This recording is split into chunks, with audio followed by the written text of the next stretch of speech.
Cette vidéo présente donc l'activité 1 d'un nouveau chapitre. Dans cette activité, je vous demande d'avoir comme matériel une feuille de papier calque ou n'importe quoi de transparent que vous pouvez découper, un ciseau ainsi que 3 feutres de couleurs différentes.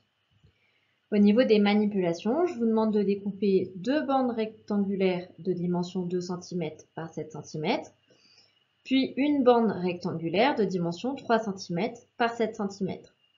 Je vous demande de colorier de 3 couleurs différentes ces bandes-là. Ça va vous permettre de mieux voir ce que je vous demande. Je vous demande ensuite de croiser 2 bandes de papier transparente et de regarder l'intersection de ces 2 bandes, c'est-à-dire l'endroit où elles se chevauchent.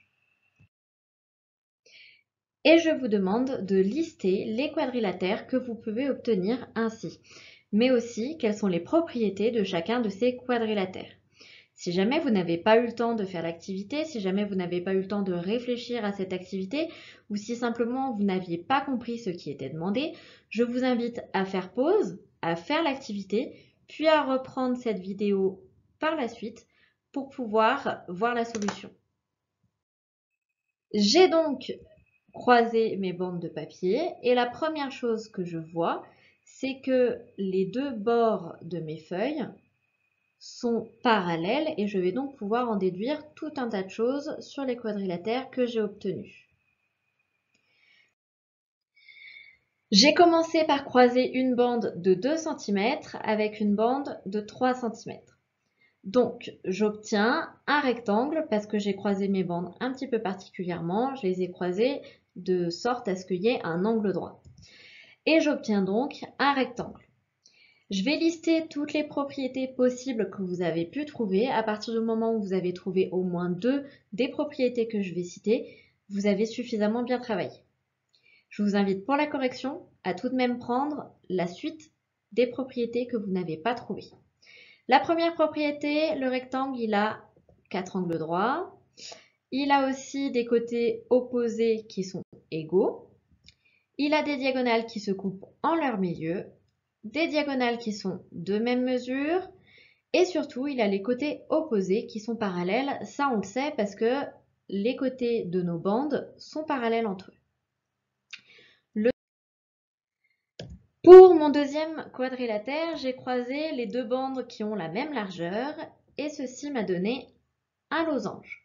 Donc le losange, il a 4 côtés égaux, des angles opposés qui sont égaux, des diagonales qui se coupent en leur milieu, des diagonales qui sont perpendiculaires et enfin, comme on l'a vu depuis le début, des côtés opposés qui sont parallèles. Le troisième quadrilatère que j'obtiens en croisant mes 2 bandes de 2 cm de large, c'est le carré. Si j'ai bien croisé perpendiculairement mes 2 bandes, j'obtiens un carré et le carré, il a 4 côtés égaux, 4 angles droits, des diagonales qui se coupent en leur milieu, des diagonales qui sont perpendiculaires, des diagonales qui sont de même mesure et enfin, comme on l'a vu depuis le début, des côtés opposés qui sont parallèles. Et enfin, en croisant ma bande de 3 cm avec une bande de 2 cm, je vois apparaître un dernier quadrilatère qui est un petit peu plus quelconque. Ce dernier quadrilatère-là, c'est le parallélogramme. Le parallélogramme, il a des angles opposés qui sont égaux, il a des côtés opposés qui sont égaux et surtout il a, comme on l'a vu depuis le début, des côtés opposés qui sont parallèles. La propriété importante qu'on va retenir dans ce chapitre, au moins au début, ça va être que le parallélogramme, c'est un quadrilatère dont les côtés opposés sont parallèles. Ce qui fait que les 3 autres quadrilatères que nous avons vus un petit peu avant, le carré, le rectangle et le losange, ce sont tous des parallélogrammes. On va donc noter dans le cahier de leçons le titre du chapitre, c'est le chapitre 8 qui concerne les parallélogrammes. On va commencer par noter le grand 1 dans lequel on va voir la définition d'un parallélogramme. Un parallélogramme, c'est un quadrilatère dont les côtés opposés sont 2 à 2 parallèles. On a un exemple ci-dessous, puisque les droites AB et DC sont parallèles. Les droites AD et BC sont parallèles aussi. Donc A, B, C, D, c'est un parallélogramme.